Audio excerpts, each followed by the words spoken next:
pas manquer. En fait, aujourd'hui, que le pays aura son gouvernement, il y a eu une nomination des ministres, certes, mais le gouvernement se mettra au travail aujourd'hui. Et donc, le commentaire, c'est celui de tout mettre en œuvre pour qu'aujourd'hui même, le gouvernement soit investi. Le pays fait face à plusieurs défis. Il y a l'agression à l'est du pays. C'est un fait certain qui doit être combattu et gagné impérativement. Il y a les défis dans les secteurs agricoles, par exemple, parce que ça, c'est le secteur qui me passionne le plus. Et investir le gouvernement aujourd'hui sera un grand événement pour moi parce que finalement, le travail va commencer à partir d'aujourd'hui. Et quels sont les soucis majeurs de la population de Inongo? La population d'Inongo, comme tous les peuples congolais, en fait, le souci de pouvoir voir, n'est-ce pas, en fait, de vivre le bien-être social. Ça, c'est impératif. Et pour ce faire, il faut que le gouvernement soit un gouvernement responsable. En suivant le programme tel que décliné tout à l'heure par Madame la Première ministre, j'ai vraiment confiance qu'elle va tenir le coup et puis le pays va finalement vivre son meilleur moment de décollage économique. Voilà.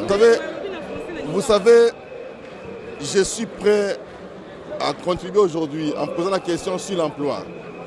Aujourd'hui, nous vivons le banditisme urbain, la délinquance juvénile. Il y a même la migration vers les pays étrangers, migration clandestine. Et là, elle a dit qu'elle va créer 1 500 000 emplois. Là, par rapport à un programme bien établi. Et moi, je voudrais aujourd'hui poser la question en termes de contribution à Madame la Première ministre, de savoir, en fait, d'indiquer les secteurs créateurs d'emplois, de quantifier des emplois année par année, parce que son programme part de 2024 à 2028. Et donc, c'est très important pour permettre à l'Assemblée nationale de faire le suivi, l'évaluation. Et moi, je voudrais marteler sur ça.